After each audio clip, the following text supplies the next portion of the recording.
Hi, my name's Liz Barrington, and I'd like to ask internationally acclaimed healer Renzo Celani some questions about what he's been up to and his main focus of healing work. So Renzo, we haven't heard from you in a long while by your newsletters. What's been happening with you since we last heard from you? What have you been up to? Hello, Liz. Yeah, it's quite a long time. After the summer of 2011, I got really sick from a rain shower when it was raining outside, and we were exposed to a lot of dirt coming down from the sky. And I think it was about the chemtrailing, so the poison that came down, and we made some water tests, and so we found that the rainwater actually was really low in pH, so it was around 3.9. That is quite not normal. And if you know that aluminum, barium, strontium, and all this stuff are coming down, the aluminum actually becomes on that level of 3.9. That means lower than 4.6 pH. It becomes as toxic and as classified as toxicity like mercury's got. So it was a hard time to go through that, because it took me 3.5 years to get out of that one. So that I could travel again and have more power. Some days I had only the possibility to walk for 10 meters, and then I must really sit down for half an hour. The next 10 meters, and it took me 3 hours sleeping to recover. Like my fun, like cooking and going in the garden and the things, it was not possible for me. Then I was building a house in the forest, a wooden house, and that took me as well some time and some power, and then my little baby got born, so there was a lot of reasons why. And I spent a lot of time even for myself, and to recover and to wash my blood in Germany. Like we do blood washings, which is an apheresis treatment, a double membrane filtration apheresis it's called, and it's plasma actually that has been washed from the dirt, like metals and bacteria and things which are bigger than 30 micrometers and 10 micrometers. They can fish up, even like hepatitis. They can fish out of your plasma. So helps people. So I survived with that once, and so I didn't have the power and the time to do other things.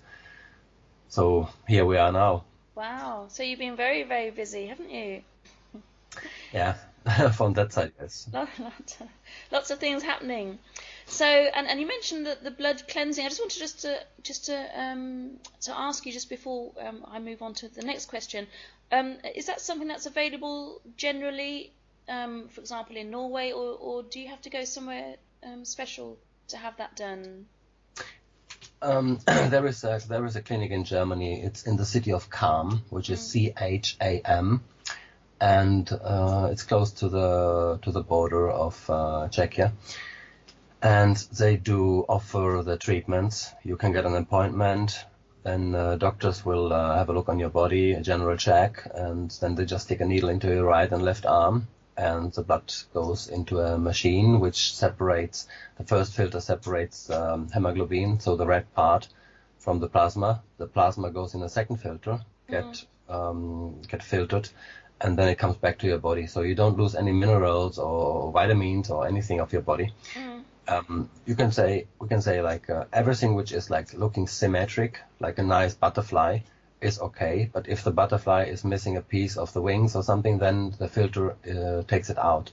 Okay. And even damaged cells are getting filtered out, and so it's available, and it's not really expensive if you see the the benefit from it. And there is other people who do the same treatments, they say, but they actually don't do like I found out. They use different filters, they use different methods, they have old machines, and they take much more money than this institute. You can find it under inus.de, which is inus.de.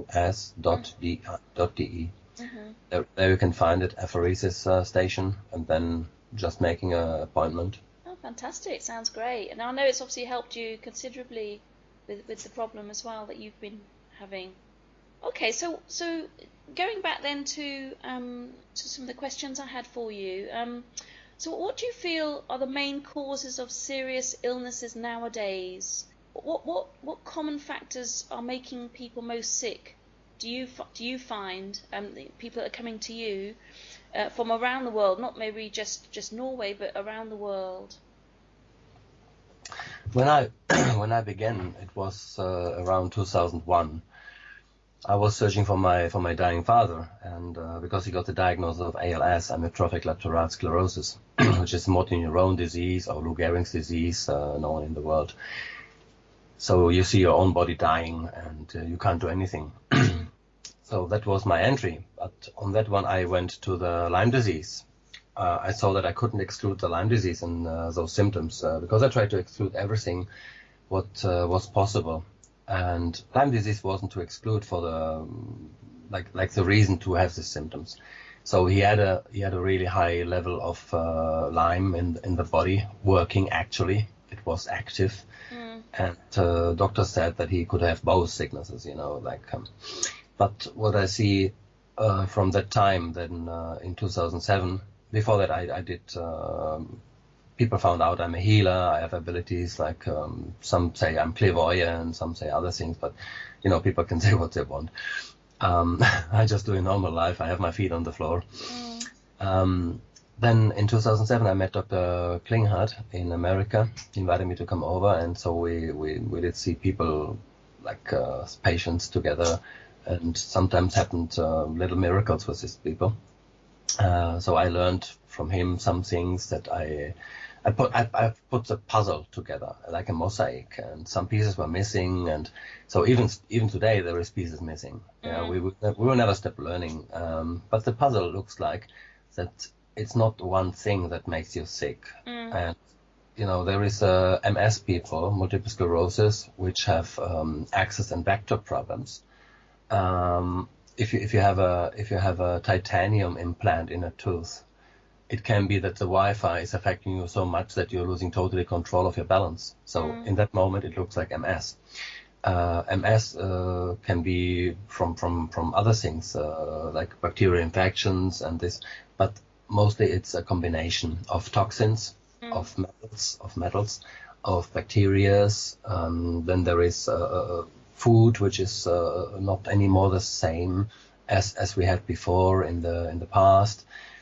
A lot of things are changing, and not to forget the electrosmog. The electrosmog is one of the worstest things that we have right now. So we talk about not only about mobile phones, which are really, really bad.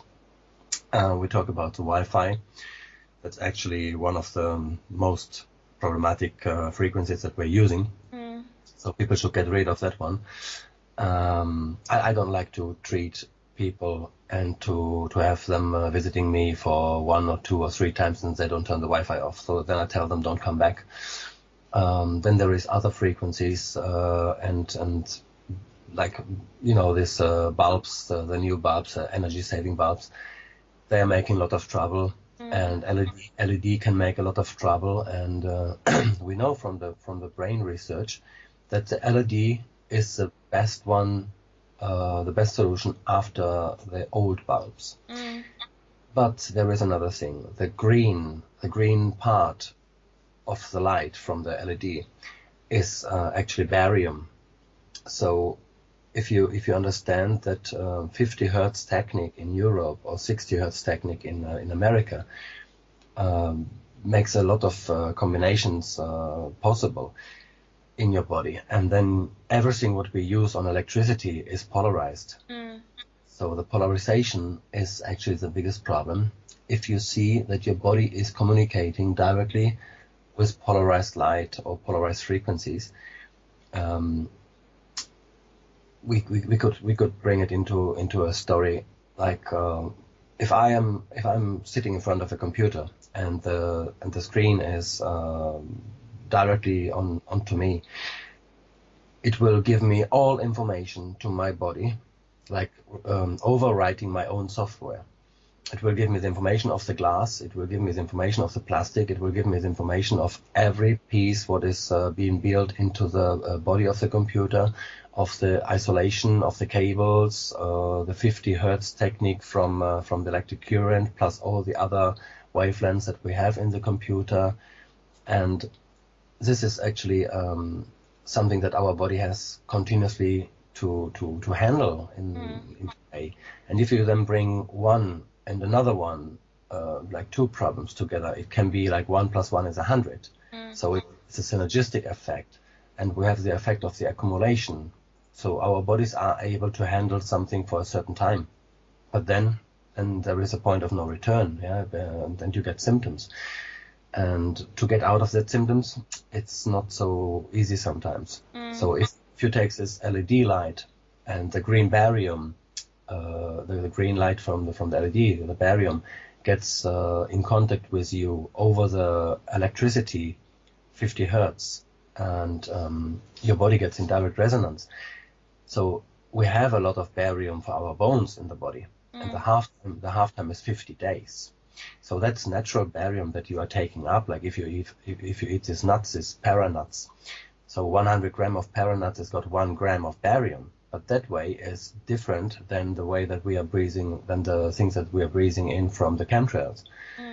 The barium which is in the air now. So that's nanonized stuff. And so in that way there is a large thing what is actually influencing our body. Like, people have been traveling before with cars, and some of us did travel in the 70s or in the 60s with a plane, but that was a highlight in your life. And today we are all traveling with a plane. So there is low-cost airlines and things, and all these airlines, they have the bleed system of for the air conditioning. So they are sucking the air directly next to the chamber, the burning chamber of the engines. So you get a lot of TCP and other poisons like formaldehyde and this stuff. You get it directly into the cabin air. So cabin air is highly toxic today. And more that you fly, more the accumulation you have in the body. More you use your mobile phone, more you are making the ferritin or other parts of iron in your body, you're going to make them electromagnetic. In presence of electromagnetic, every other things like magnesium, calcium, which is not magnetic, becomes paramagnetic. Paramagnetic means that you have the atomic structure, and the atomic structure from inside is turning north and south. So in that moment you are changing the calcium, you are changing the potassium, you are changing the magnesium, you are changing a lot of other things as well. And in that moment the body can't communicate with that one, and it can't work anymore. If I begin to talk now in Chinese with you, maybe you're able to understand or not. So there is always a possibility. Some of us speak more languages and some less. So some can survive longer without symptoms, and some will get sicker in the beginning. And that's why people ask me, but why don't I feel the Wi-Fi? I say, you feel it. It's only the time to come when you're gonna get the symptoms. Exactly. Everybody's affected. In the first 5 seconds that you have Wi-Fi on, your voltage-gated calcium channels are opening up, and the calcium just drops down in the channels, and it doesn't work anymore. So, I mean, it's obviously something as well we need to consider is obviously creating awareness, and this is one of the things why you want to obviously highlight this as an issue, because it's so important that people are aware that it is causing problems, because they're not aware of it, and that's half the problem. It looks like today that we can't go out of the house anymore, or even in the house. There is a lot of toxins, poison, dust, and whatever is flying around. And when you go in a shopping center, there is all these bulbs, there is all these sprays that they use, even if you don't smell them. They are using special sprays to make you buy things, and so you get from all the sides. You have something sticking on your body and breathing it in, and so we are going in a direction that we are detoxing the bodies continuously. And not all of the people have that problem. If they have a good functioning system and they're not exposed for too long time to this radiations and too many toxins, then the system can still go on. Yeah. There's all times some people who are outside of the norm. Yeah. But most of the people we will see sick, because it's like one day you go out and you have a cat outside and you're gonna get this allergy to the cat's hair, and you never had a problem before, or to the hay, and it's only because the system is been involved before in other situations with other stupid factors, so it broke down. So your immune system is reacting like an allergy. Okay, so detox is an important factor to consider, and do you put as part of your recommendations? Do you put people actually on a detox program? Do you recommend certain things they do, or? Yes, we do that. The way how we work is we check the people if they are regulating, and if they're regulating, we can use a muscle test. Actually, been developed by Dr. Dietrich Klinghardt, and for me that's still the same. Like I said, all my time with him, it's the best way how to find out quickly what's the problem and what you can do against the problem. So you can find remedies, you can find detoxing agents. So like zeolite, you can use chlorella algae, you can use microsilica. There is one company in America which actually is building this, making this microsilica. The original one is called IMD. There is a lot of herbs that you can take, yeah. It's like cilantro, this coriander, cilantro. But I don't recommend to people to take the cilantro, because I saw too many side effects on that one if they are not having a good glutathione estrantherasis. So if the body is not able to handle the situation when you are mobilizing dirt in your body and you can't take it out, then it's a problem. So if I take a wheelbarrow and I have a lot of dirt and I want to take with a shovel the dirt into the wheelbarrow, but somehow the wheelbarrow is totally full and I fill it up to the top and I still put stuff on the top, so it will rise down and we have an overload. And next to the wheelbarrow, it's a lot of dirt still on the on the floor, and you have only one wheelbarrow to take it out. This is actually happening if you take like chlorella algae and you take 5 to 10 little pills. So if you gram, it's not enough. You need all times to have a bigger sponge than what you need for the, like, mobilizing is a big problem if you don't have enough agents to take it out. So the quantity of certain detoxing things, we must really have a look on that. Some say, oh, that's so expensive, that algae and the things. Yes, it is. But after the really bad time that you have to go through, that you have to take hundreds and hundreds a day, actually it's good food, it's proteins, it's other things in there, and gives you really power.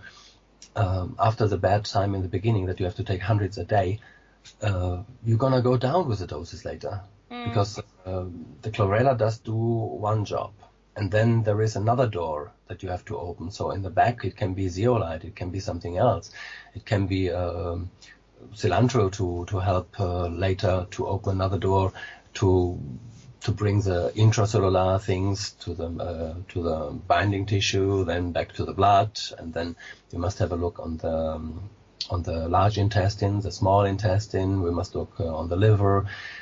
It's a system, and some good kinesiologists and doctors which are looking on that, and not only giving antibiotics to try to kill a bacteria which they found in the blood. Like an example is, if you look on some sick people, you find in all the sick people you find one kind of bacteria, and then they say like, oh wow, it's this one, which makes them sick. Yeah, but no one is watching in the other healthy people, running around with a lot of power, if they have the same bacteria. It's just this like with Lyme today, and I think, and I really think it, there is like 70, 80 or 90% of people running around with Lyme bacteria. So if 10, 20, 30 or 40% are symptomatic, they have symptoms, I don't go anymore and tell them or prescribe them or like to kill them. I try to harmonize the body with a new method that we have not developed, but we have put a new tool in our work, and that one helps us to stabilize the regulation. So if we test with kinesiology from Dr. Dietrich Klinger, the ART, autonomic response testing, then we find a problem in a person when we expose him to a bacteria or to a toxin, and even other things. So if I find a right mirror against that reaction, and I take the reaction away so that the regulation is opening again, then I can use that mirror in combination with the agent that made the stress, and I can de-stress the system. So in that way, if next day we retest the person, it doesn't test anymore on the same spot with the same mirror or with the same bacteria. So we don't have to treat that one in the first line. It can be that it maybe appears later. Yeah, it's not healed, it's not gone. But if I talk to the neighbor, it's the same thing. If I talk to the neighbor, which every spring the apples are growing, and in June they are beginning to fall down on my land, and I said like, hey, can I take those apples? No, they are from my tree. So I begin to fight with a neighbor for stupid things. That means every morning that I go to work at 8 o'clock and I meet him on the road, yeah, I get angry just because of the moment that I see him. So that's like an allergic reaction. So if that neighbor is able to talk to me once, and we are finding a compromise, like, okay, you clean your side, I clean my side, and the apples are yours, the apples are mine. And if you find a compromise, then you don't have that stress anymore. The other one is we are going much more out in the field, much more out in the system, like in the aura, or what people call aura.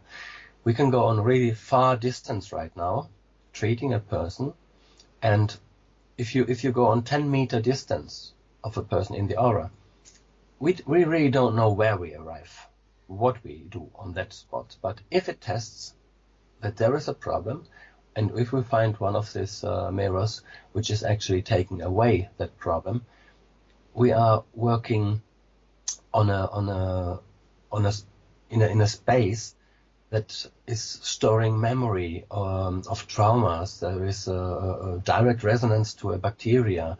So our bodies are really, really intelligent. If you have an allergy with nuts, and I come with nuts too close to you, like on 5 meters, like sometimes a pilot in the plane, he announces, we have today someone on board and they have a nut allergy. So please, even in the last row, don't open any bags or something which contains nuts, because it can be that in the front of the plane someone gets an attack, an allergic attack. And the same is happening in the other picture. If I work far enough in the aura, then we're coming down the system. That could be the same neighbor that we had the trouble before. He is not living anymore on the house next to me, but he goes around the corner, in the same block. But I don't see him every morning when we go to work. I just meet him once in a while on the road or something. And then how far do we have really to go in the aura? If we go kilometers and kilometers in the aura, the information which is there, does it really make us this trouble or direct impact? It's the same as this neighbor then goes from England and goes to Cuba and wants to live in Cuba. So you still know that he is living, that he is there, but he's so far away that sometimes you don't even remember him. Yeah. So how much is the impact? How much is the synergistic effect? How much is continuously exposure? Yeah. To the things. And like if you see that neighbor 24 hours because he's having barbecues every day and with loud music, then of course you get angry and you get this allergic reaction. After a good simple session, what we do, we can say we become maybe intolerant from an allergic state, we go down to an intolerance, or maybe even less. Okay. Sounds great. One of the things I just also wanted us to add as well. Obviously, I don't want to interrupt your flow of speaking, but one of the things obviously is important for each and every one of us is that we also have to put pressure on manufacturers of electronic equipment, of food manufacturers. Put pressure on these organisations that are spraying these chemtrails to actually stop these toxins appearing from at the source. In addition to obviously trying to protect ourselves. So I think it's just an important thing to say as well at this point, is that the more the public can come together and actually put pressure on these organisations that are doing these things that are making us sick, obviously the better it'll be for us. And our ability to adapt to our environment. Yeah, I think there is a large group outside there which are thinking about power and money. And someone said if you see something happening and there is a lot of trouble going on, follow the money. You're gonna find who it was who started that game. With the chemtrails. Actually, you see sometimes in flightradar24.com, you can see that there is planes and they are spraying. They say it's water condensation and this stuff, water vapor, but it's not. Water vapor is a totally different thing. And I asked even pilots when I was flying, and I could see in the clouds and in the water of the Adriatic Sea in Italy, I could see the tail that we had behind our plane. And so I asked the stewardess to ask the pilot what is the temperature, what highness we are, and how much humidity is outside.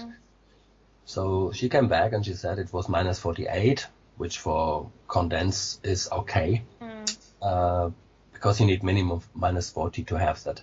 And the air saturation of humidity should be minimum 60 to 70% to form one condense stripe behind you. And she said, actually, the humidity is 0. So there is not possible to have any condense behind that engines. And so I made some pictures and I've sent them to some guys in Germany. And so we brought that one out and we made water tests and how much the poison is in the grass and in the ground. And it was a quite large thing. And if you combine that one with electricity, if you combine that one with electrosmog from mobiles, and you see all the research. In 2015 came out one of the best studies actually, or the most important study. It's not the quantity of how much the exposure is. Like if you have a Wi-Fi router close to you, or you have it on 5 meters, or you have it on 300 meters, it's actually not the power, but it's the polarization.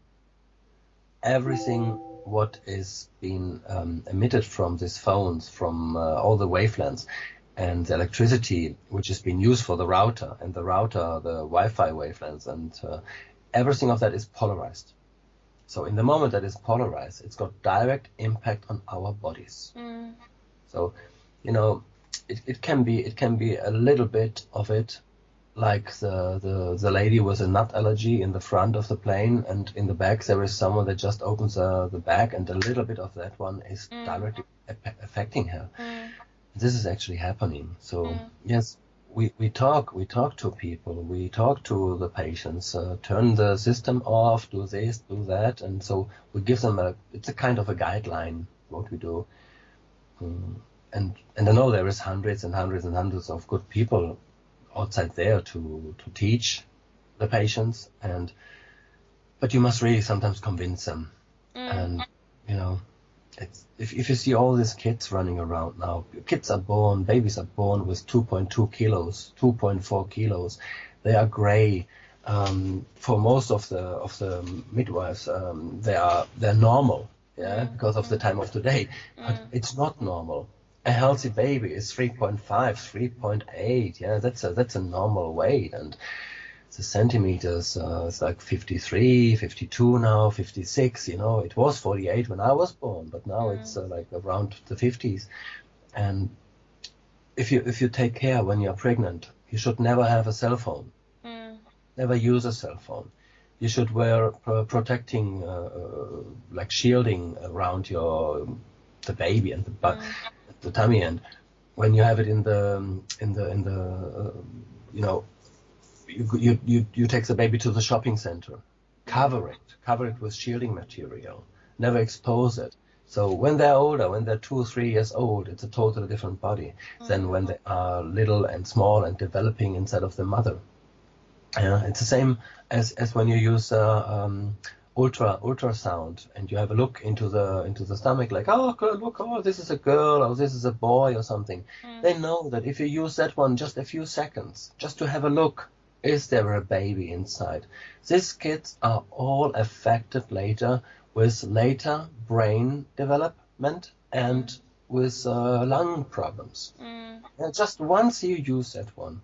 So there is large studies being done on that things, and even on the electrosmog there is like 9,000 studies, and like 5,700 to 6,000 have been bought by the industry.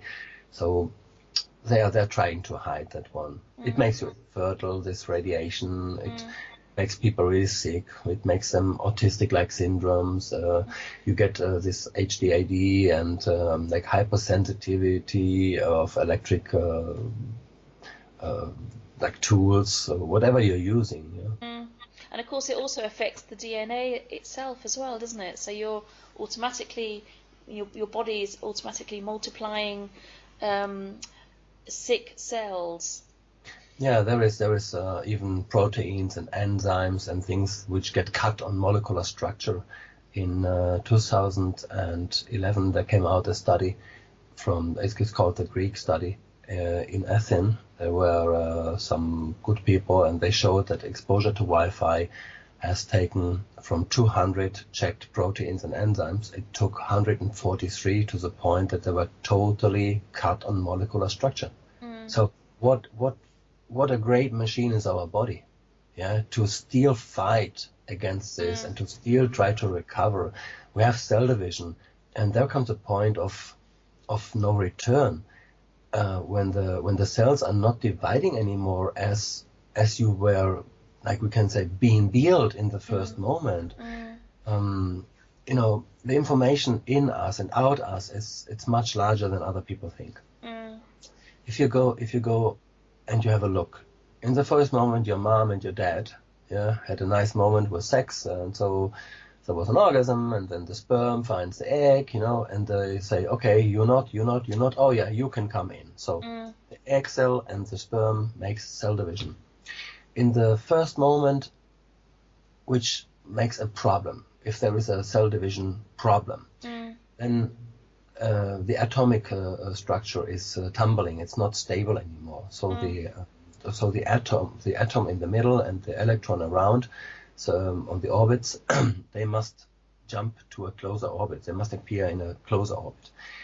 If that one is happening, then there is a little overload of electric charge. That electric charge gets free.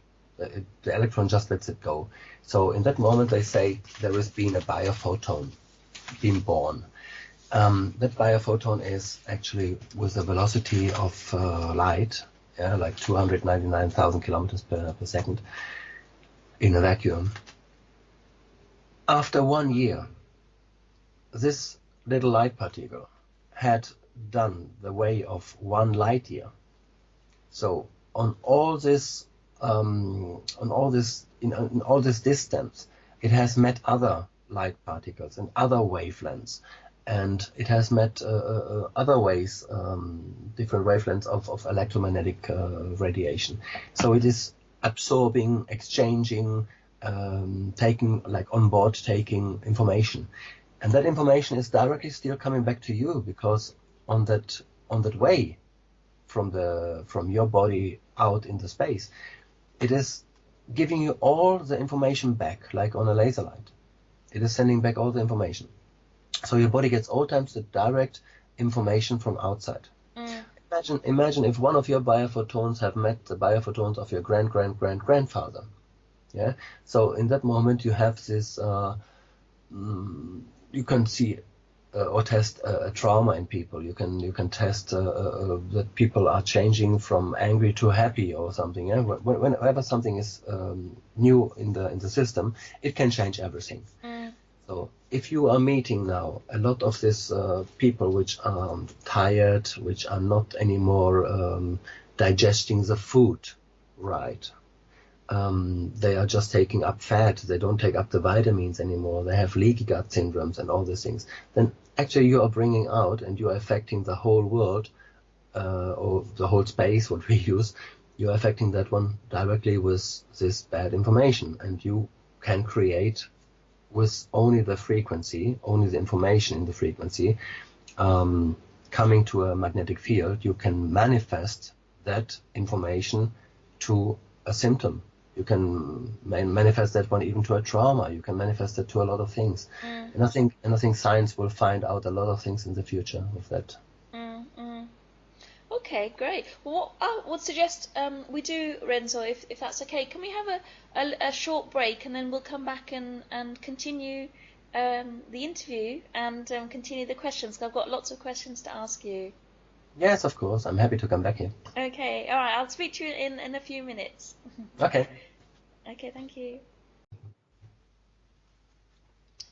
Right. Hi, Henno. Hi, Renzo. Back again.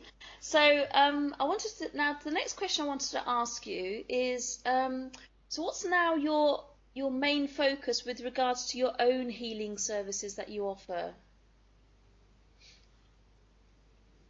Good question.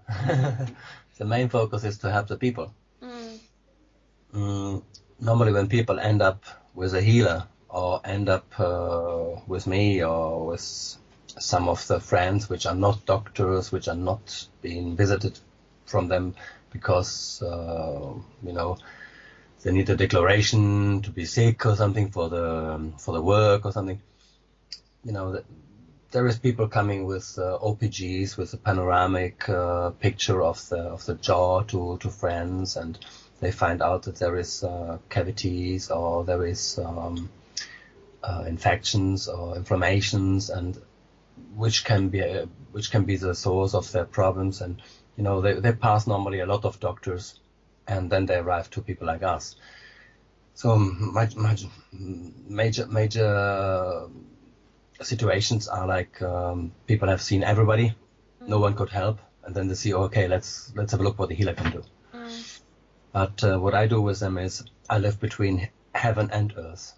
So I like to have my feet on the ground, and when I need and I close my eyes or I begin to pray, then I'm in the other space, so in the other level of healing.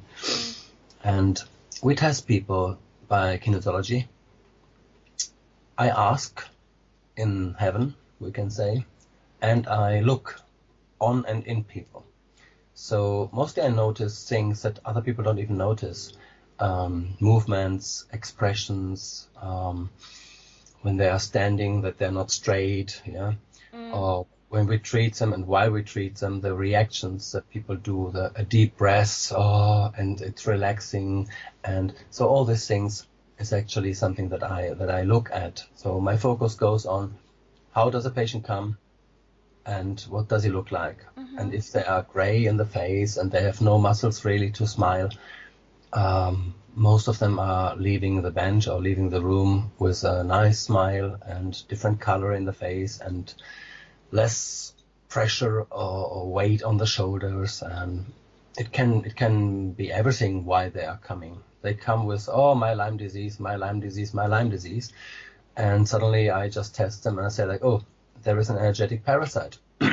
Energetic parasite is a new word that we're using, a new term for people who have spirits with them. So spirits can be everything. It can be a lost child. It can be like an abortion or a child that's not been born. It can be mediality. It can be demons. It can be a lot of things, And if someone says, this one is crazy when he talks about demons and this, yeah, the Catholic Church did have only in the time of the Pope Johannes II, Johannes Paul II. Only in his time, in 26 years, they had 32,000 documented seen exorcism done. Right. Yeah. So only in that 26 years, just to let. So there is stuff around us, and it's coming closer and closer to the people. And they have been there even before, I think, but we didn't see them affecting so much as today. And I guess what I pick up is electromagnetism and the frequencies are damaging our own system. So when I talk about aura, I talk about aura in a different way than most of the other people.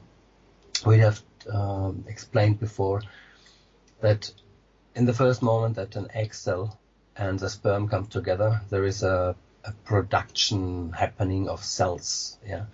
So there is photons, biophotons emitted into the space, and so our aura is really not what other people say, like, oh look, he's got a nice aura around him. No, our aura is not infinitive and it's not small. Our aura is as big as old you are, plus the time in the mother from the first moment of coming together, sperm and egg cell, and the cell division begin. And that moment that the aura starts actually to be is, or to grow, is the moment of the first disturb. So when the first photon gets emitted into the space. So if I say you are now 50 years and 3 months old, then 9 months with a mother, or 10 months with a mother, so we say 51 years. That means you have a you have an aura to the left, to the right, up and down of 51 light years. So that is actually 102 light years in diameter. Yeah. So this is you, but this is information of you, with you, and everything, and information that is being picked up. Now, when you're coming closer to a body, we have electromagnetic fields. Everything to manifest of information needs electromagnetism. So we have that actually around us, and I call it the ego aura, which is around 10 to 12 centimeters, what I picked up for myself. And when I see patients, that is who you are. It's got nothing to do with egoism or these things. No, this is just ego. That's me. I am. And everything which is more far out in the aura is information. Now imagine if that ego, which you are, gets damaged. Yeah, so it's like a concrete wall, and I'm gonna drill a hole into it. Yeah, so then you're gonna meet inside of that concrete, you're gonna meet a piece of iron. Yeah, which is there because it has a reason to be there. And that piece of iron now gets humidity, and then it begins to rust. Yeah, so it gets damaged from inside, and it can break the concrete wall. And then it's not anymore the same stability. Something happens, So that's like a symptom in a body. If I expose it too much to the Wi-Fi, to the frequencies and everything, you bring the aura to a point that the aura is not stable anymore. And in that moment, we have a problem with entities which are coming to us, energetic parasites. So then, if we live in a world where there is many layers in all directions, and we are just on one little spot, like a little dot, but around us is so many other, we are not picking up everything.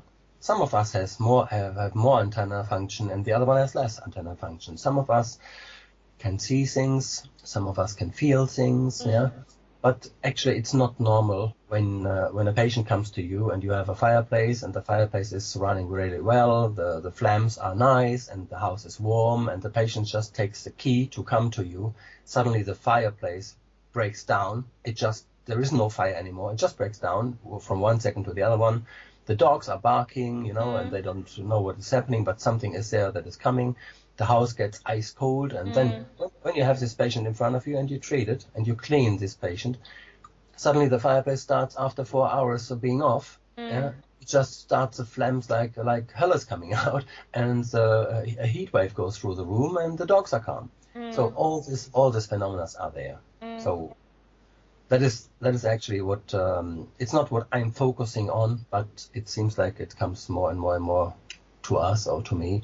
So that's my major job, next to the detoxing, next to the bacterial infections and the things, and to explain people how to get stronger with we call it ME, which is like a chronic fatigue situation, chronic fatigue syndrome, and all these things can change because the vibration, the frequencies of not visible beings, we can say, is much faster. Yeah, they are really fine in the vibrations and in the manifestation they have. So we are physically more present than they are. And if we are vibrating 7.83, 7.84 times normally with the rhythm of the earth, with the Schumann resonance and all these things, then these other beings, they are a little bit faster. Yeah, it's like you have a piece of ice, you have liquid water, or you have water steam. Yeah, it's all times H2O, but the ice has got a certain density, a certain it's a hard piece, yeah, and the water is still H2O, but it's a liquid, so you can go with your hand through that. Try that with the ice; it's difficult. The steam is like 1 liter water is around 1,600 liters of steam, so it's a different thing, and so in that way there is things around us that we are focusing on more and more and more, and trying to get this rid of the people. And of course things like the electrosmog, the Wi-Fi, mobile phones, etc. I mean, that's all contributing to a weakened aura, isn't it? Really. Yeah. I think that's today the major problem of those frequencies which we are using. It's a major problem, I think. Okay, good. And of course, in addition to that, obviously we have meridians within the body, and you know, there are certain points in the body that we need to pay attention to, because they are meridian points, and I guess a lot of people aren't fully aware of that, but you know, we have meridian points in all parts of the body, and specifically in certain parts of the body which are important. I guess that, you know, there is a lot of cards, maps that you have for the meridians and for the acupuncture people and this, but there is actually many more than what they show up. And when I look at people, you know, there is people who say that I have somehow a way of looking into people and like an X-ray picture. So what I get is, take it like an X-ray picture, and I get there is lines which are darker, which are gray, which are white. There is organs, there is bones, whatever is in the front, and I see there is a disbalance or something in that. I try to focus on, and sometimes it's meridians, sometimes it's muscles, sometimes it's nerve system or something. But when it's meridians, there is like the gallbladder meridian or the bladder meridian. It can be that the little toe, yeah, you did hit it, and suddenly you get headache. Yeah, and it's a little toe that you have to open because the joints are having a damage or something. So, and the meridian is going right over that one. It can be that you have like hit in the forest a piece of wood or something, and you have taken home a little cut, you know, a cut on the right spot, and then you have a little scar. So you can treat that scar in a lot of ways. You can use oils to de-stress it. You can use neural therapy with protein injections. You can put healing hands on. There's a lot of ways. But actually, yes, the meridians are something that we are focusing now more on. And you know, I said in the past months, I said we have forgotten a little bit about our hands and our feet. Yeah. There is so many things, so many symptoms which we only used to open the fingers, to open the feet, the pulse, and and it made a lot of change in the people. Hip problems went away just by knacking a little bit, knack the bones on the feet or something. And it was amazing what can happen. Yeah, it's true. It is true. It's great. The teeth are one of the major problems as well. Yes. If you look on, because you have a lot of amalgam fillings, we have gold fillings, the metal inside like titanium and other, and there is a lot of emotional issues behind the teeth, and there is as well the direct effect on the body. We have like organs. There is a tooth which we call the mother tooth, or the father tooth. So this is one, but there is even direct affecting, like the front teeth are affecting the urogenital stuff, like bladder and this. So there is direct contact in our bodies with the issue. The stomach pain can be a problem from your teeth or from your jaw. Okay, good. That's interesting. That's very important. Okay, so what I'd like you now to tell me a little bit more about is specifically, in as simple terms as possible, can you explain what your Bio-Photon Realignment Mirror Technique is, and why this technique is becoming so powerful? Is so powerful in healing? With a few sentences, yes, we try that. Okay, if you test a body, if you use a pendulum, if you use a tensor, if you use kinesiology, some people are really good in intuition and other things, but there is a lot of ways how you can come to the center, to the major reason why something happened as a symptom. So if you have 3 possibilities to test, and the practitioner use only one because he likes it better, then he's a stupid practitioner. You should all times use as many ways as you have. That's the number one. So if we use the kinesiology in that way that we use it, then we find a problem sometimes. It can be the stomach, it can be a meridian, it can be a scar, Just take a scar. So if we find that scar that is making a stress in the body, and we find a mirror, one of the 8 major mirrors, if we find one mirror that is taking away that stress situation, then we use that one directly on the scar. We go close to the skin, close to the body. People don't have to undress themselves. We go close to the body, and then there comes a reaction of the body. If that scar makes stress, then we have a situation that there is a system inside, like a cell has a problem. Like we said, the atomic structure inside is not stable, so it tries to get more stable. So electrons flying around and doing things, and photons coming out.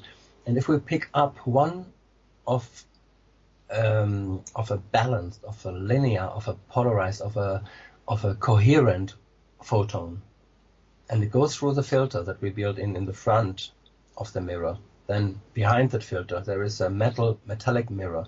If we get one of the photons through that little linear pole filter, coming to the surface, to that metallic surface of the mirrors, which can be gold, which can be silver, which can be aluminum, what we're using when we use high quality of that mirrors, and we can send it back to the body through that filter again, and we reach a place where the stress is.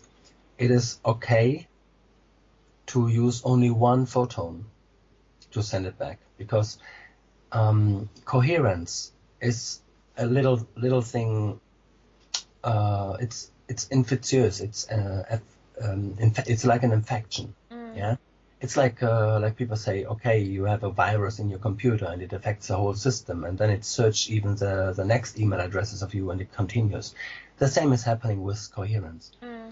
To give you another picture, it is, you have a classroom, which is the scar, and you have problems inside of that classroom, which is actually your cells which are not working, the water is not getting exchanged, and the blood is not really exchanged, so the tissue is harder, and you have this tension in that place, and the meridians are going over that place. And now you're coming, as a teacher, you're coming into the classroom, and all the 24 kids which are there, they are running around, they're throwing a ball, they throw paper around, they dirty the board in the front with, and suddenly you come in and you just say one thing, you come in to say, "Good morning," and then you sit down. If the kids are reacting to you, they all go back to the place, they sit down and they say good morning, and they will be quiet because the teacher arrived. So one is enough sometimes to order a lot of things in a lot of space, a lot of mechanisms. And so if you have one coherent biophoton, it's enough to influence the whole system. Okay. Coherence, by the way, if you look in physics, there is like 16, 17 different ways of describing coherence only by Wikipedia or other ways to search by Google. Coherence for me means only one thing. In the moment that something is coherent, no regulation is needed. Which means if you have a totally perfect thing, totally perfect, there is nothing that you have to correct. So you cannot see anything what is happening, but everything happens. You don't see an effect, but everything is happening as well. So if there is missing a little part, like you have a potato and you cut a little piece out, then something must be corrected. So the potato will dry on that spot, and so it makes a new peel or something. So in that way, we can understand what coherence is. Coherence is when nothing has to be fixed, nothing has to be regulated anymore. That's coherence for me. Okay. One of the questions I wanted to ask you, Renzo, was sort of in the last sort of section, you mentioned that obviously with some women with mobile phones, etc., it's affecting the fetus, obviously, the electrosmog, and it also affects the DNA as well of the little unborn baby. So for example, if a baby is born already sick, and unwell, obviously because of this, if you actually then treat them using your technique, what is actually reflected back on them? Is it are we still reflecting back the coherent light, or how does that work? The only thing, if you have a chaotic system, the chaos doesn't go through that filter, we can say. And if something chaotic, if one light particle which is chaotic, just because of the moment of a case, whatever it is, the angle was quite right and it went inside, it can come out only if it goes through that linear system, because it has to come back through that filter. So it is a 2 times filtered light particle. So in that moment it will affect that system of the baby. Positively. Yeah, because everything, sometimes people are born and they have Down syndrome. Okay, so I saw that people with Down syndrome, I didn't treat them, it wasn't my patients, but I saw when people with Down syndrome went to a good dentist, and they did cut a little bit on the lip because the lips didn't have enough movement, and under the tongue they have cut a little bit with a special laser. The tongue can do a certain movement, the muscle can get stronger, the tongue can rest behind the front teeth, on the top, on the palatum. The scalp is pumping, it's detoxing, flushing and everything. The kids changed within 4 weeks. They were not pale anymore, they became healthy color. The whole face was not looking like a Down syndrome kid anymore. It changed completely. So wow. I was amazed that this could happen. And if that one can happen, and the kids can learn quicker, and the ability to speak in a different way. If that one is possible, we are doing with our way this what we can do, and the dentist does on this way what he can do, and the cranial guy does with cranial what he can do. But yes, we had even people, like one case that was one of the most amazing one I did here. There was a lady sitting like 25 years in a wheelchair because not because she was paralyzed, but she had so much pain that she could not stand. If she was standing up for a second or 2 seconds or something, like she had so much pain, she must sit down again. It wasn't possible for her to do it longer. And a friend did treat this lady that came to him, and he thought like, oh, what am I gonna do with her? What am I supposed to do? So he did test and treat her 20 minutes on some different things, some sports with mirrors and other things. And actually then that lady asked like if she could sit up and stand up. And he said like, okay, do you have too much pain? And she said, oh, actually, when you began with this stuff, the pain was gone. So she stood up when he was finished. She stood up and walked around in the house. Then she went in the garden, and then she went over on the road, and she went for a walk, and then she came back, and she just asked like, "What am I gonna do with a wheelchair now?" So 25 years, someone. Incredible. Yeah, and there is some other stories. This one happens when you do neurotherapy, when you inject in the right place. It can happen. The possibilities are so large, and I think we have now a new tool. This tool here doesn't mean that you don't need any more doctors, that you don't need any more healers or whatever, but it makes us to a better healer. We have one tool more, and a very powerful tool indeed. Yeah, I hope it will stay powerful. And so with the Bio-Photon Realignment Mirror Technique, is it a one-off treatment that you just have one treatment, or do you have a course of treatments? It can be both. There is,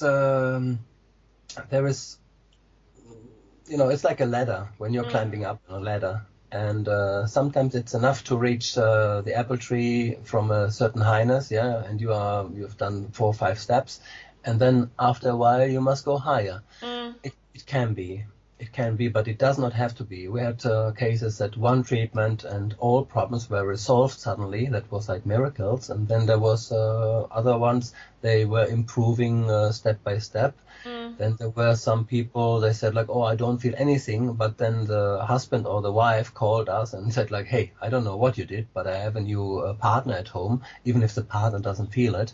Some people don't feel it, It's like, but even that is normal. But no, it's not all the time a one-time treatment, but it can be even sometimes that you have to do it oftener.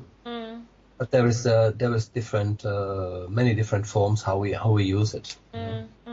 And if somebody has to come more than once, maybe 2, 3, 4, 5 times, is there a certain period of time in between each session that you recommend, or does it just depend on when the person feels that they want to come back for another treatment?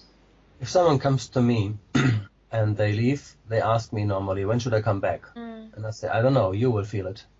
You will know it when you feel like coming back or when you need to come back. And I don't give normally follow-up, following appointments. And I say like, oh, come back in 3 weeks, come back in 4 weeks.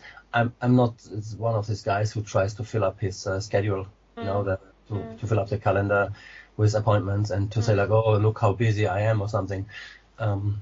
People just call me or just write an email like, hey, is it possible next week, or is it possible on this Friday or something, I'm close to you, or when are you in a certain city, or when are you in Stuttgart, in Hamburg, in Munich, when are you in Frankfurt, But I never give a second appointment directly after treatment. Okay. I would say, because they ask me how long does at least what happened now, and I say until you damage it, because it is only the big exposure, a treatment. When you get this kind of treatment, it is like a chain reaction. This little stones, this domino. When you push one, it just goes and goes and goes and goes and goes until there is something that is wrong, a wrong piece, or there's a missing piece or something, or that someone has just not put enough dominoes there. So it is a chain reaction. After the treatment, it continues, because once you do something in the body, something else happens in the body. Yeah, it's an infinitive thing going on. And if we want to say it like this, and if you get too much exposure from Wi-Fi, from mobile phones, if we just take this too, then you get from outside a new damage on your aura, which has just been restored on that places. You know, if you burn yourself on the arm with fire, and then you're doing the dishes, it can be that the water that is running out and washing the plates from the soap, it can be that this one is warm enough that your skin is just coming close to it, not even touching it, but it just reacts with a warm, and you pain again. Then you can put cream on. You can do a lot of things. Then you're coming close to your fireplace, and it can be 1 or 2 meter distance, and you are feeling that scar. But when you heal that one out, it is normally healed, and you get a little sensitivity. But what about if that burning, if that spot that you got burned, if you every time that you are building this little fine skin, you're going with your fingernails and you scratch it. This is like the Wi-Fi effect, and then you make it heal overnight, and then you scratch it again. So it will never go, and it will always be an active spot in your body. One of the things which obviously affects all of us, every single one of us, is obviously that we have Wi-Fi, mobile phones everywhere. I mean, is there anything we can do to actually protect ourselves from it, apart from obviously switching it off in our own homes? But as you know, we move from shop to shop, or we work in an office or whatever. Is there any way we can actually protect ourselves a little bit, from the effects that it's having on our bodies? What would you recommend? Yeah, there is shielding material that you can buy as paint for the inside or the outside of the house walls. You can do. You can have this baldachin. The baldachin is a fabric, special fabric with silver threads. You can put it over your bed, so you're shielded, but then you must ground it as well, and you must ground under the bed. You must shield the bed even from underneath. There is shielding, like protection clothes, like underwear and nice skirts and stuff. But I don't like this stuff so much, because if there is microwaves inside going through, somehow it comes in under your feet, it comes into the pants. Yeah, it will be reflected like a billiard ball on a pool billiard table.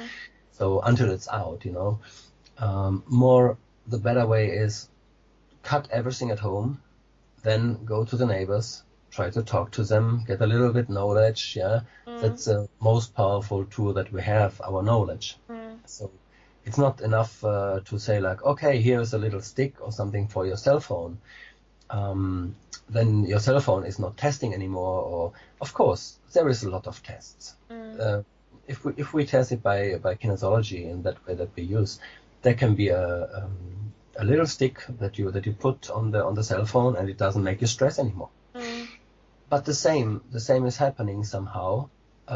If you take a scalpel, if you take a knife, and I give you a knife and I make you play with that knife on your left arm. Yeah, your right hand is cutting your left arm, and then it's bleeding, and you say like, ow, ow, ow, this is hurting. I want to stop with that one.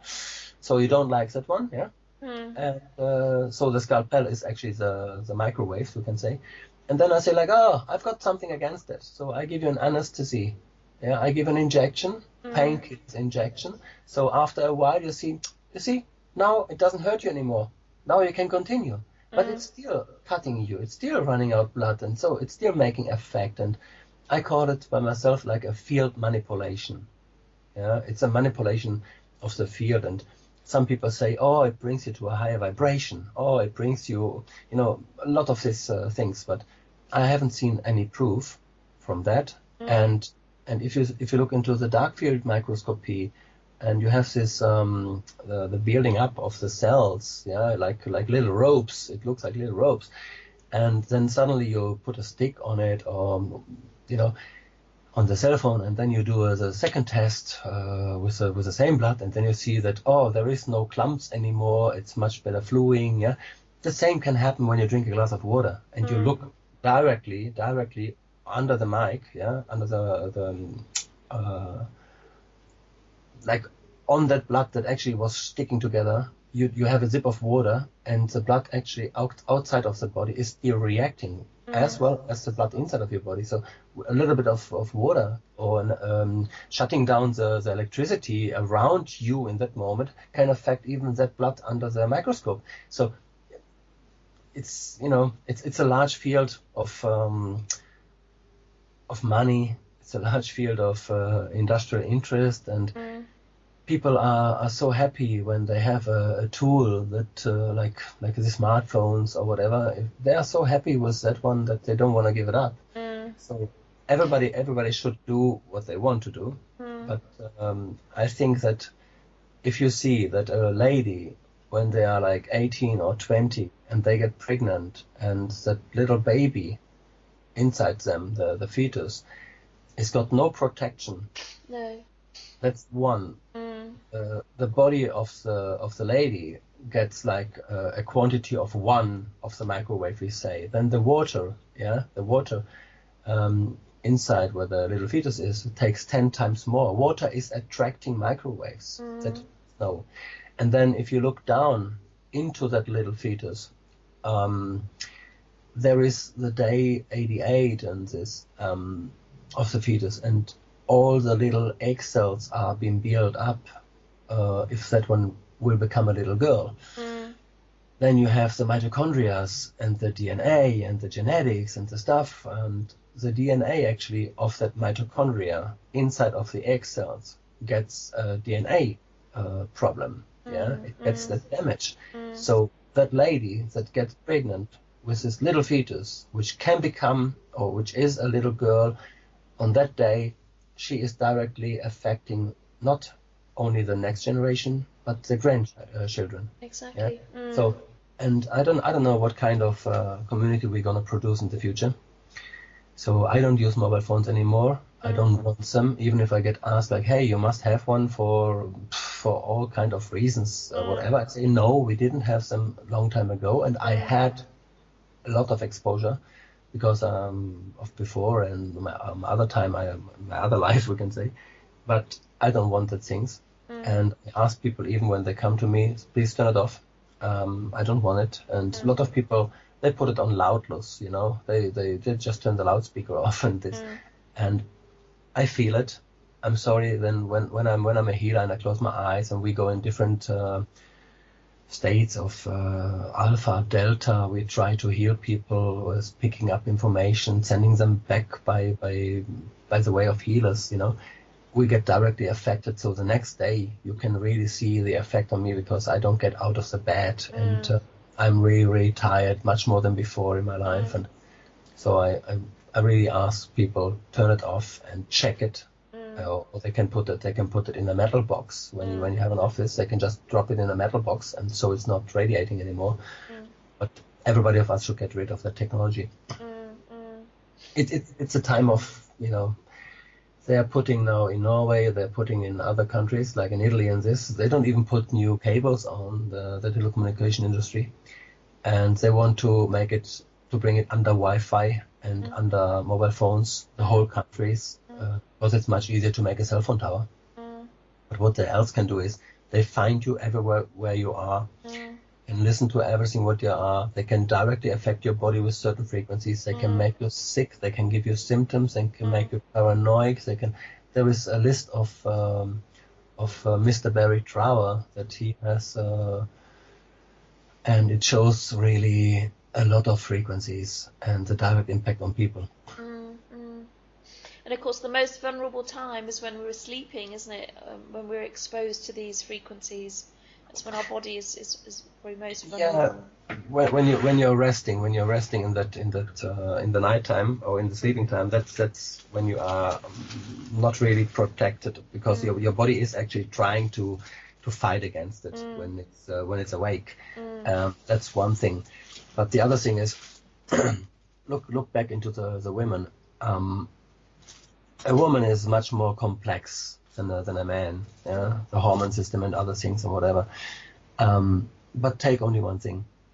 If you have a woman which is having sex with someone, and the egg cell got fertilized, and so it's just sitting on the right spot, and then you know that in the 1960s they used less radiation than from one mobile phone today, and they exposed these ladies before week number 8. 47.7% of all these little fetus and babies, we can say, died. So it was a direct way for abortion. At 47.7%. Gosh. This test has been done in Great Britain, United Kingdom, and it's amazing that people, when they hear that, they are shocked, and then half an hour later they just go back on the smartphone, on Facebook and this one, and then they can't take it off. They run over the road. They don't see the cars anymore. The other thing I don't understand somehow is if you drive a car now and you have a cell phone on your ear, or you're playing with it, you get a fee. Yeah, you get a ticket from the police. So it's not allowed because you're driving a car. Then came the second one. It was with a bicycle. So if you have a bicycle and you're having the cell phone on your ear, or you're doing something, you're playing with it, you get a fee. Okay. Now people are running out of a shopping center. They're coming to the road. They cross the road. They go into another place, and they are watching continuously on that cell phone. So they don't pick up anything in the traffic. Now in Germany, they are planning, and they are doing it already. It's no joke. They are putting traffic lights, not anymore on that spot only where they are, in 2-3 meter highness, or no, they put them now on the floor. Oh no.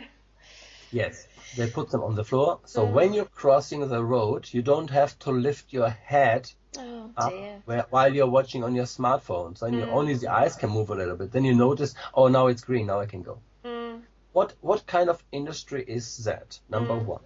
What kind of government is that allows this one? Why don't you get a fee by crossing the road, playing with your cell phone, not having attention of the motorbike coming? The motorbike is guilty when it gets you. No, you are guilty because you didn't look left, right, 2 times, like we got taught when we were young.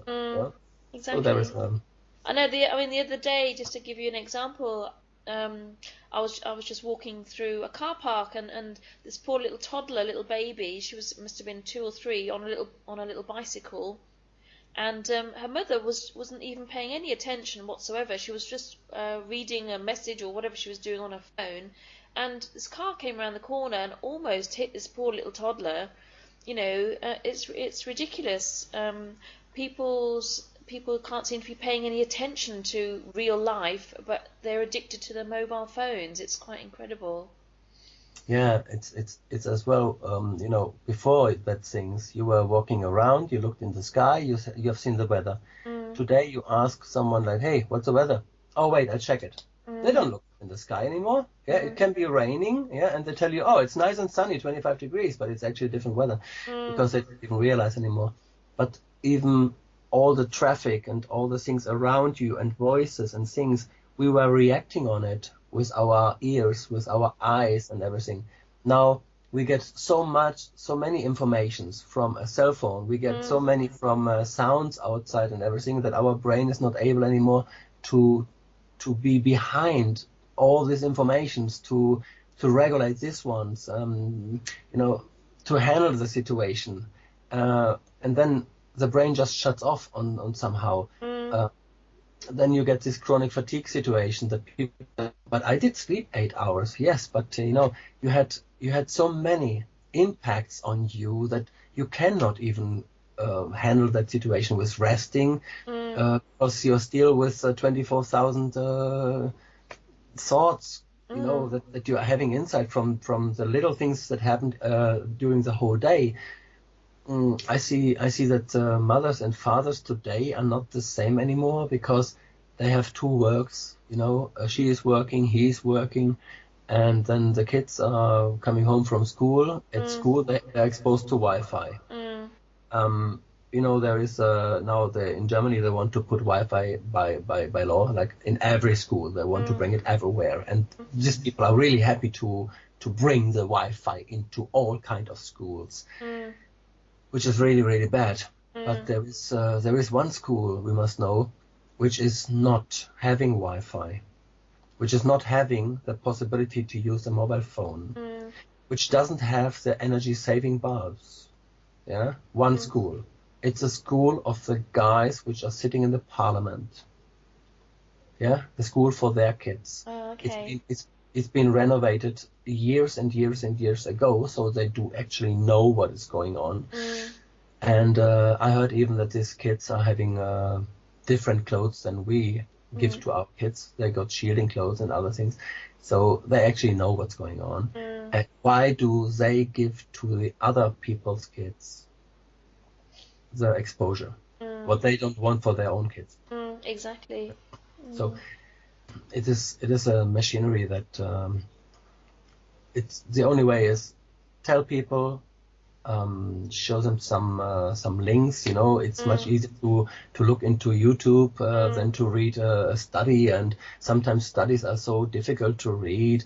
I have some studies which are 6-7 pages, and the only interesting thing is the last page, the conclusion of everything, because most people cannot read the studies, but in the conclusion it's written like, this is fact. If you get exposed, then you have this and this damage. If you get exposed, then this and this is happening. Can we recover? Yes, until that point. And if you're over that point, no, you cannot. You know. So sometimes it's good to see YouTube and to get these names. You know, there is Ole Johansson, there is Mikko Ahon, and there is Barry Troward. You're gonna find a lot of these people. A lot of these people, even in YouTube.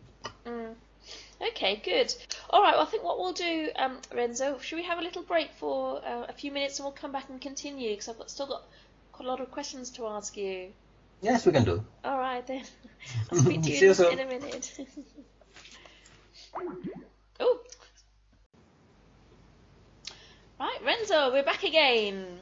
Okay, let's continue. We've got a few more questions to ask you. Can I ask you, how can we actually boost our own light emissions naturally? What would you recommend? And for example, does sound affect us in the same way as light? The part one of the question is, how do we boost it? I would not like to see someone with a really big shiny aura in front of me. If I could have that same person with a small, stable aura, because that means a big shiny aura means that there is a lot of light coming from these people, from this person.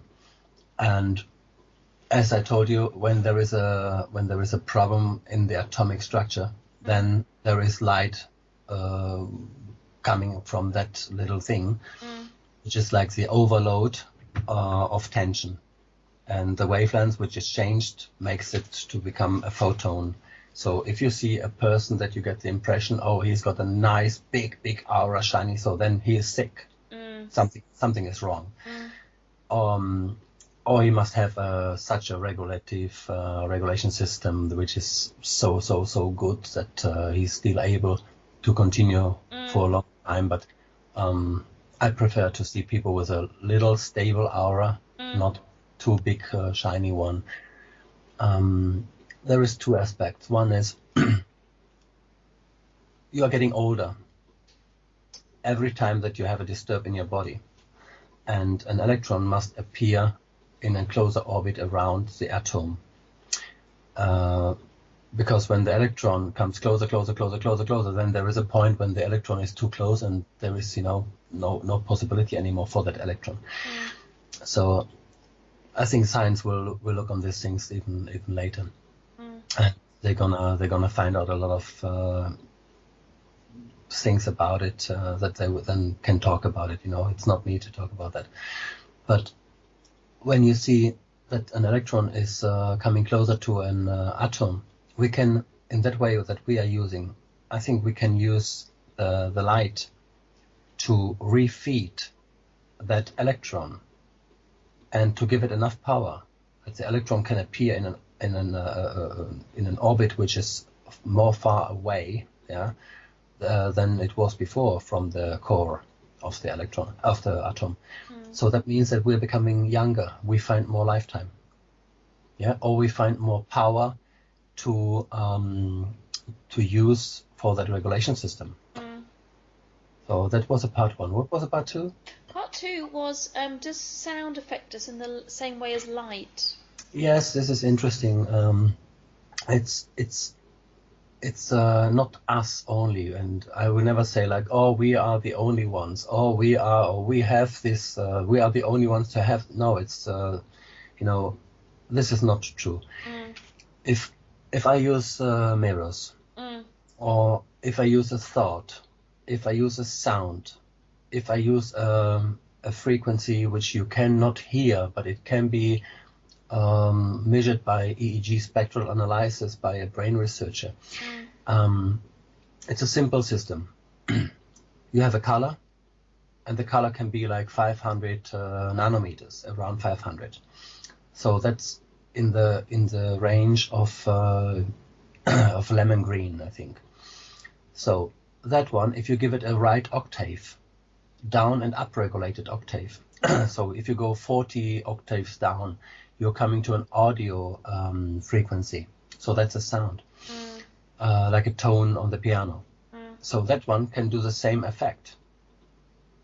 If you test a person and you find it with an accurate testing way, that the color can help him, so then 40 octaves lower, the tone could help him as well.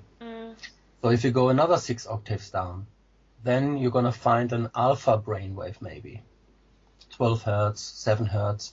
So you can give the patient that possibility that you are giving him the alpha brainwave, and it does the same effect as the sound did before, or the color did before.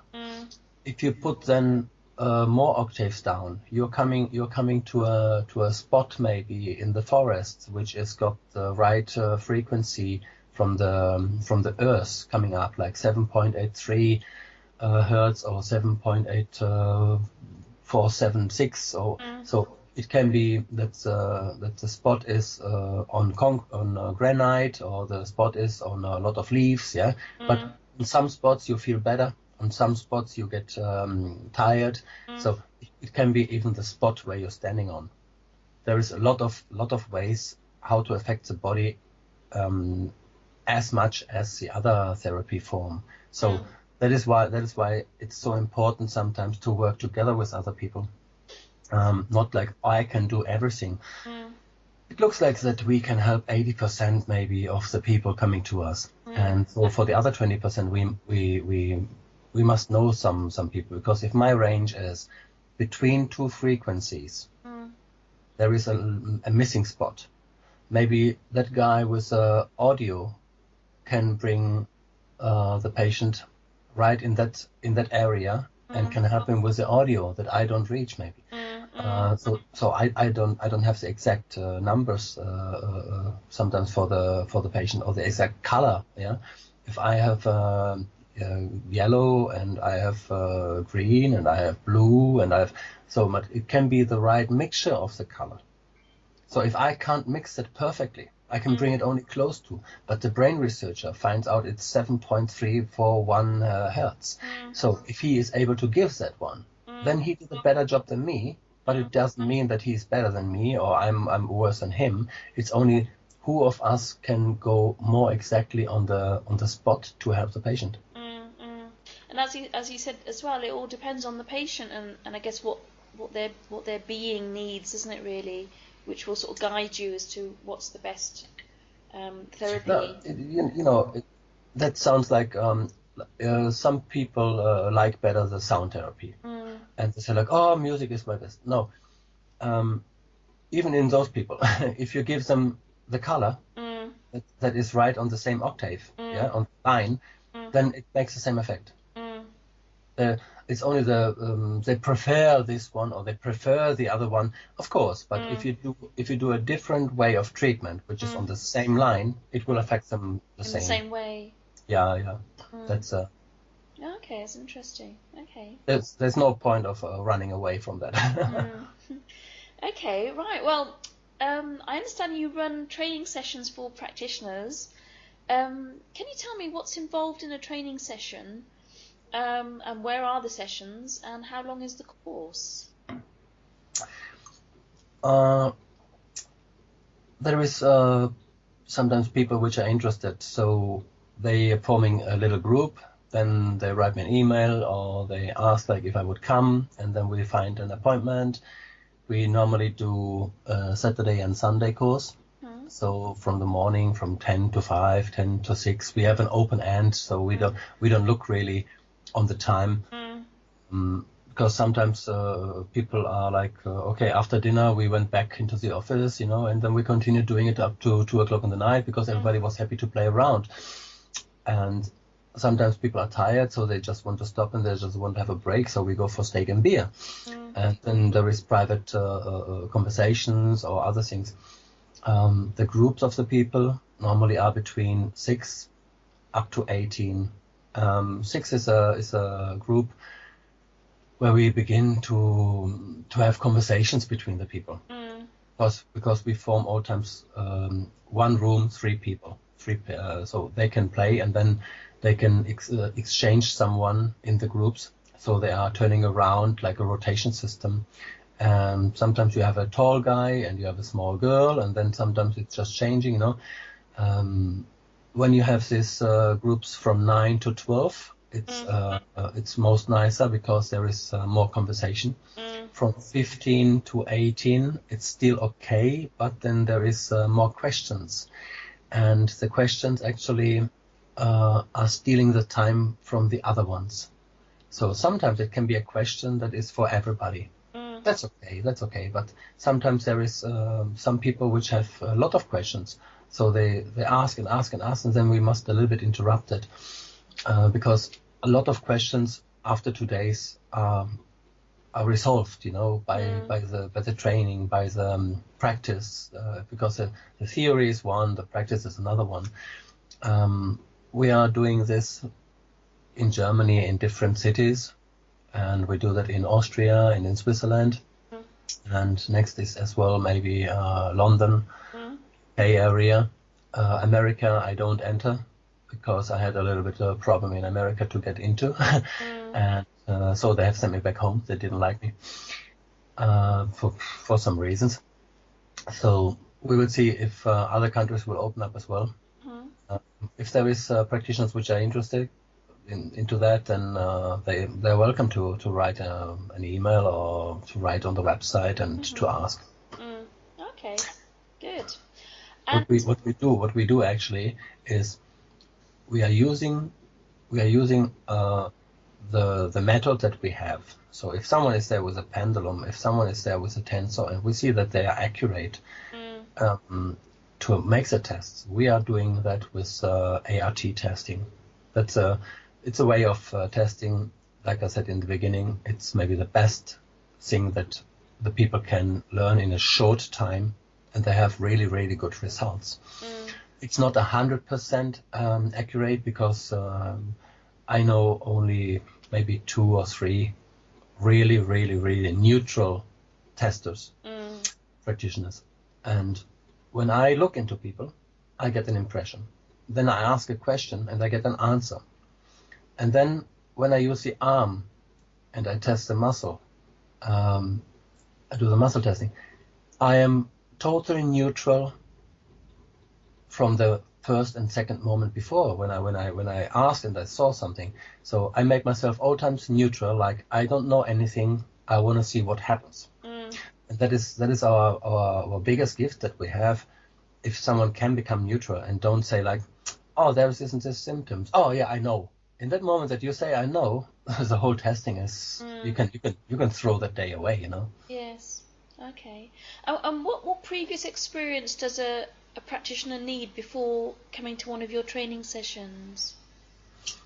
Actually, not much, because there is practitioners from all sides. Someone did do massage, someone did inject things into people because they're doctors. There is chirurgs. There is they come from all sides, and most of them, when they see what we are using as testing method, they are really interested in learning it.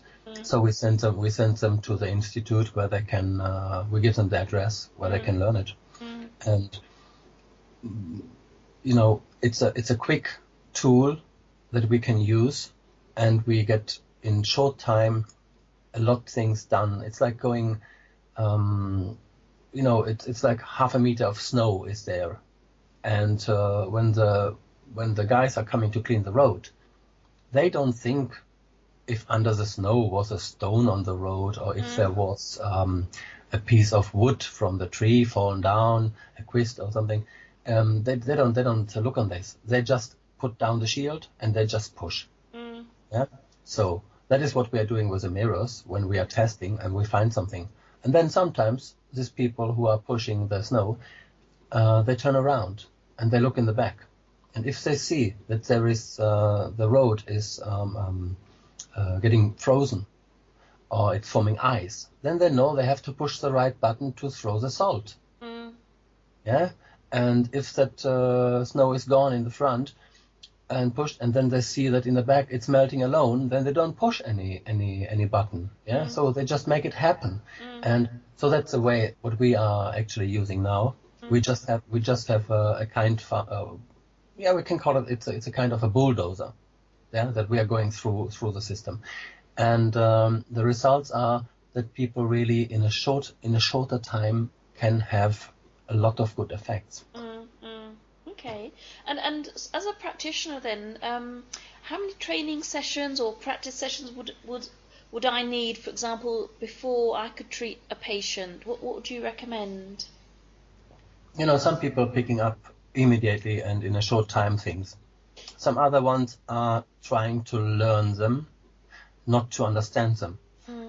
So if you're learning something, you need a script. And then you go page by page through a script. Or if I have this and this, or then I must do, page number 7 tells me then, okay, I must have a look on this.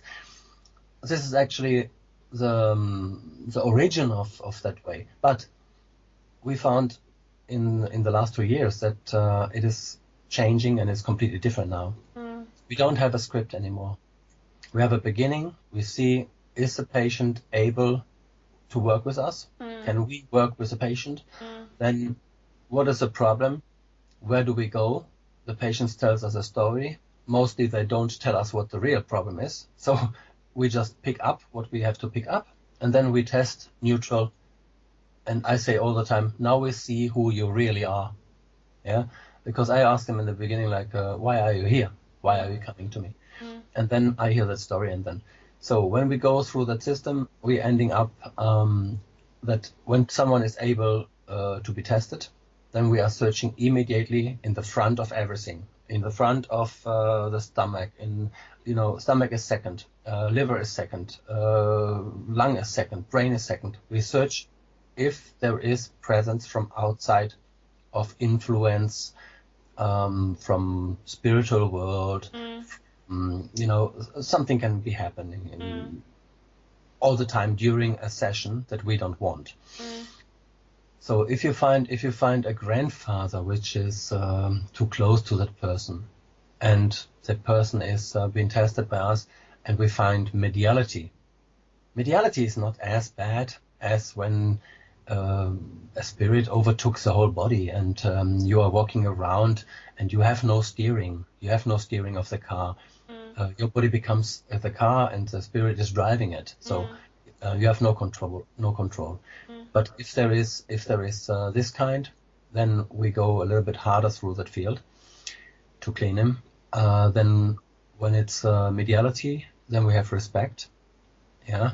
And when there is lost babies or abortions or this, lost twins, or then we have even respect, and then we go in another way through that. We don't use the mirrors in that way and push or do something. No, we have respect, and we go with other methods through that one. There has been people that no one would have expected, that there could be something in their field, something around in their space around the body or in the body, and somehow we tested, and it came up that these people are changing. They're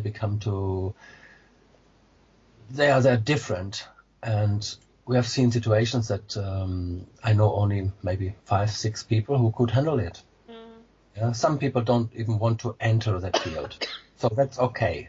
But when you see that the water is on the plate heating, and the lid is already moving, click, click, click, click, click, click, click, so the water is beginning to boil and making pressure, then or turn it down, find a way to let the pressure out and put the lid back on, handle the situation, not to make it come out what you don't want to appear. Some guys are a little bit different. They can handle the situation. They can do that. But we all time say from the beginning, have respect, because a lot of things can happen that yesterday did not happen. They can happen. It's a new time. It's old things, but it's a new appearance. It's been there all the time, but not so close to us, not in this quantity, and it's coming more and more and more, we can say. And it's not us that is imagining it. We're not, we're not getting more crazy or like, oh yes, now everything is spirits. Oh, no. They have been there all the time, even hundreds, thousands of years ago, and there is a lot of cultures which have dealt with that things, and if you look only the Vatican, it's dealing every day with it.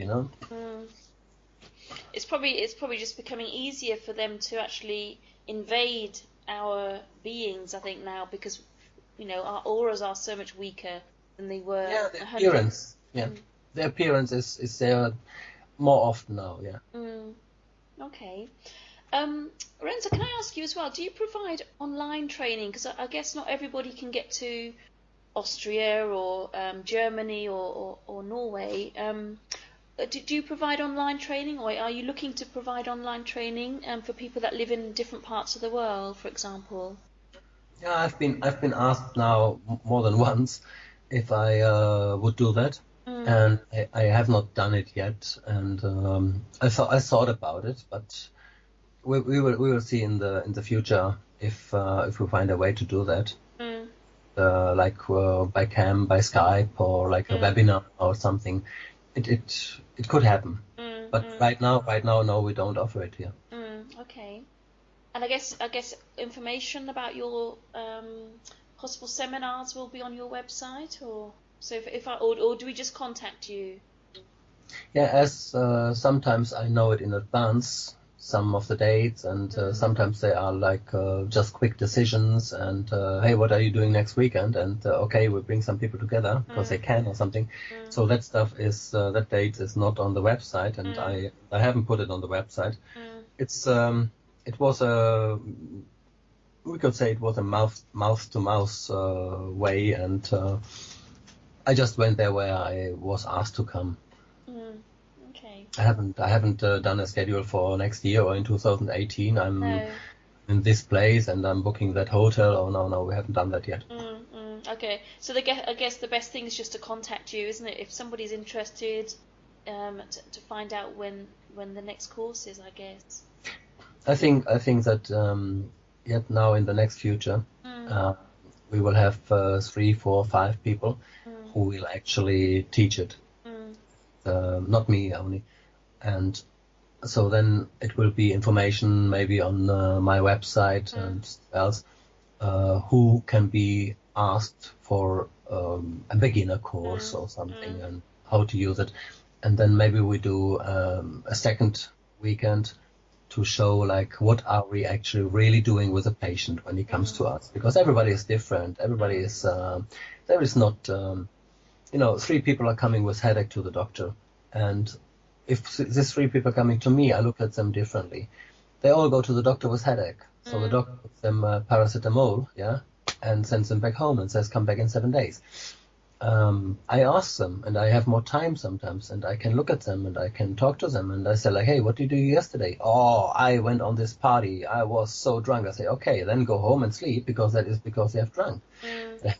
And the other one tells me, oh, I did slip and I did hit my head, And the next one has got maybe an infection in his brain or in his bones or something.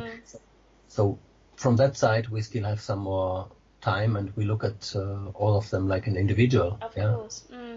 Okay, good. I was going to ask you as well, obviously you've been talking a lot about the mirrors themselves. Can members of the public purchase the mirrors from you, and if so, how? Or are you only selling the mirrors to fully trained practitioners? How does that work? Number one, yes, they could buy them. I prefer practitioners which are trained. And if someone private calls me and would like to see for the mirrors and these things, I would ask them all the time, what are you doing with them?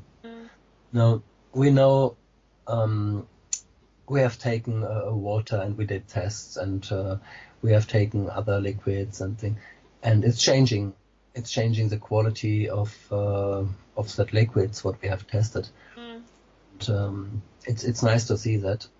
So for that reason, yes, we could make some tools that people can use for water, for wine, for beer, for the food. I tried to go in that direction, but it was so expensive to make one of these plates, which are actually then working, because we are searching to have the whole largeness of the frequencies what we are able to reflect. We are searching material which is able to let it through and not absorbing it or filtering the information. So preparing like a little glass plate where you can build in one mirror which is able to reflect through the whole glass plate to drinking water, it would cost such an amount. Like you're quickly on €1,000 only for that little glass plate, which is like 15 by 15 centimeters and 1 to 2 millimeters thick. And so I researched that already, and I said like, no, we must find another way. But sometimes we have this kind of necklace, the pendant that this one is something for everybody. Everybody can use that. There is only 2 versions that we are offering. One is it's a little pendant, and on both sides of the pendant there is a filter and there is a mirror. So it's mirroring in both directions. And we use it in gold version, or we use it in gold aluminium version. Sometimes people are testing better on gold aluminium and sometimes on gold. So that normally should do one practitioner, just a quick test, just to ask someone, can you test it on me? And then you know which one is actually helping you better with your situation.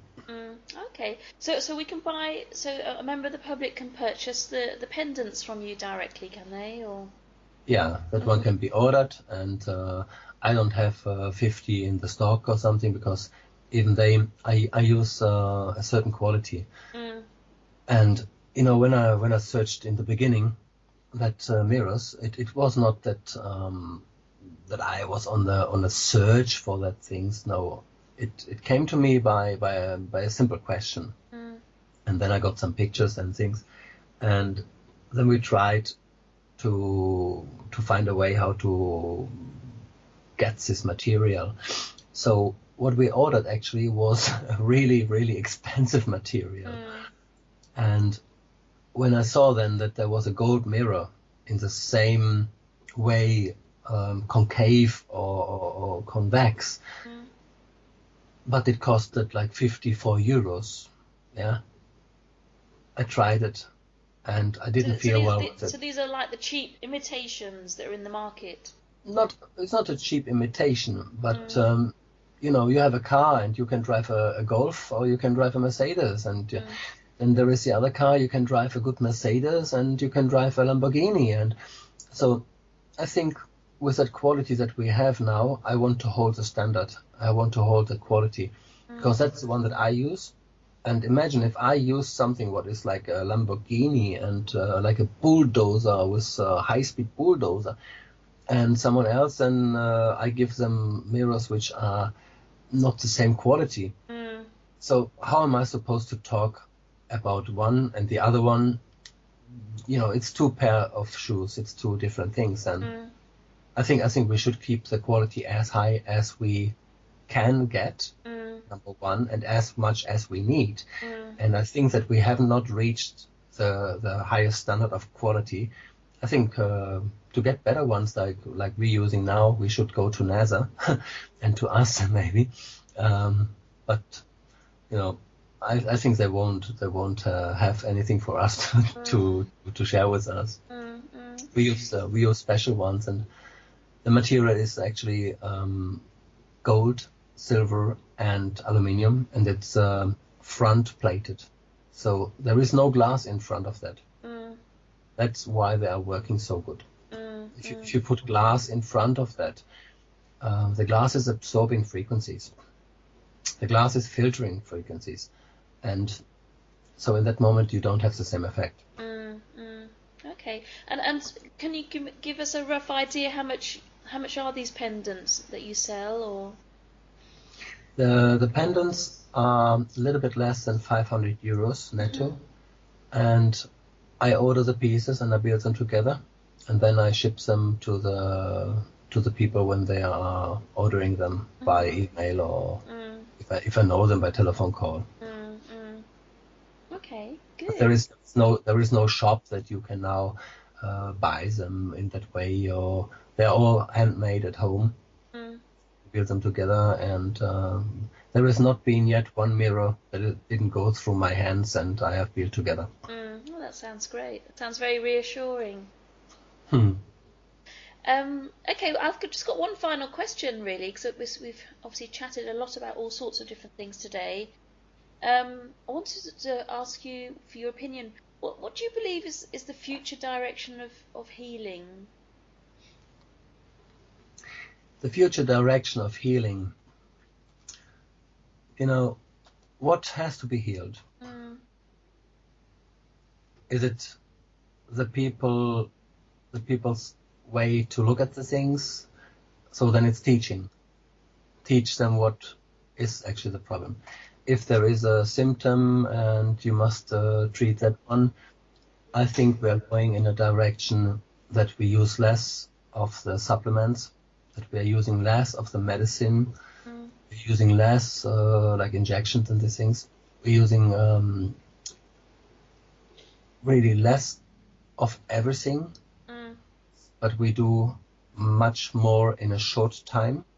In the same time as before to do treatments, so we don't need the 10 treatments anymore in a row, but we can do maybe 1 or 2 treatments, or one is enough for 50 things that you normally have done, and you are opening something that is really far away in the field, in the space, and you can reach that things. So I think we're going in a direction that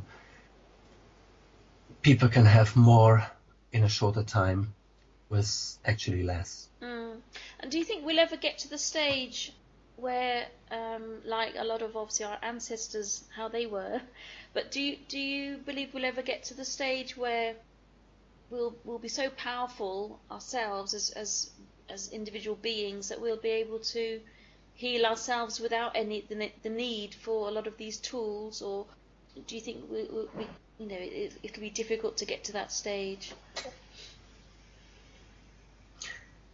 Actually, we all have this ability. Because this is a kind of our regulation system. Then if you have the regulation system a little bit with a belief, by believing you must trust. By trusting you must believe. But if you have knowledge and you know something, you don't need to believe and you don't need to trust. So that's why I say the knowledge behind. So if you know that you can do, if you know that this will happen, if you know that if you do step 1, step 2 will come, in that moment it's to wake up, because I think that a lot of people outside there in the world have just lost that ability. No, I never seen before so many people with shaved head. They're all shaved today. The Italians, when I was younger, they were still known for the guys with the most beautiful hair. And then suddenly in the 90s, even young boys lost their hair. And no one of them is like, okay, what is your father looking like, says the doctor. Oh yeah, he looks like this. Okay, then it's genetic. No, it's not genetic. It's the bacteria that you have in the scalp, or it's the heavy metals that you have taken up because you were eating so much fish. And it's the bombs from the Second World War time, when they used this SEMP gas, the really bad gas, and the bombs that the fishermen are bringing up now in the water because the corrosion, they are eroding, the bombs, and everything goes in the water now, and the Americans have dropped them in the water, in the Adriatic Sea, everywhere.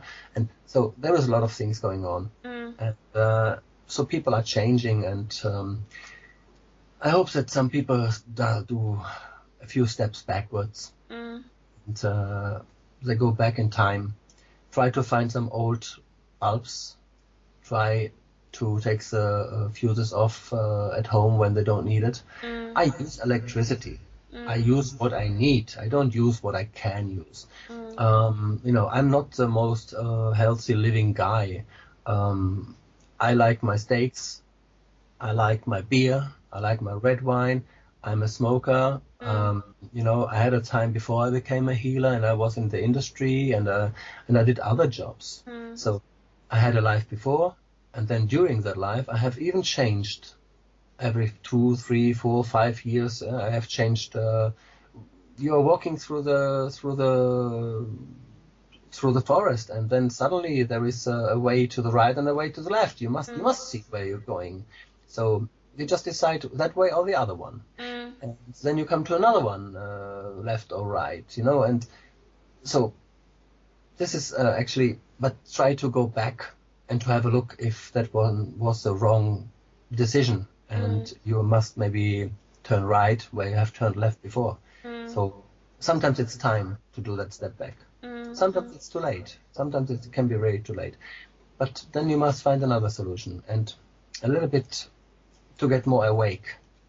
That is what I wish for the other people. And of course, our greatest healer is reconnecting with nature once again, and moving away from all this smog and moving away from Wi-Fi's and the use of mobile phones, which obviously is deteriorating our bodies and our health. So it's people say I'm a healer and this stuff. I don't go in the forest and I'm touching every tree and I say, oh, thank you and thank you. Some people say I have quite heavy feet, so I'm still running around, and I believe still in physics. And so if you look in my life, I talk to many people on the phone and researchers all over the world. Sometimes I have more time, sometimes I have less time. But the physics is one thing, and the spiritual world is another one. And sometimes there is people running around, they are jumping up and down, up and down, up and down, but that makes you even tired. More exposure we have to that harming things around us, more these people are affected. So, we can fix a lot of things. Sometimes by thinking, by picking up, by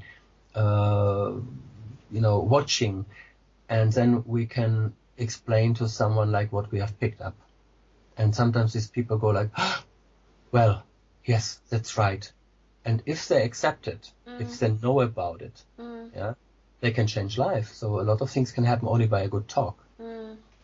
Sometimes to reach that calmness, to find the way, you need a painkiller, because otherwise you're freaking out. Yeah, it's not possible to sleep for 3 days if you have a broken arm or something and you don't find a resting position. So there is a way for everybody.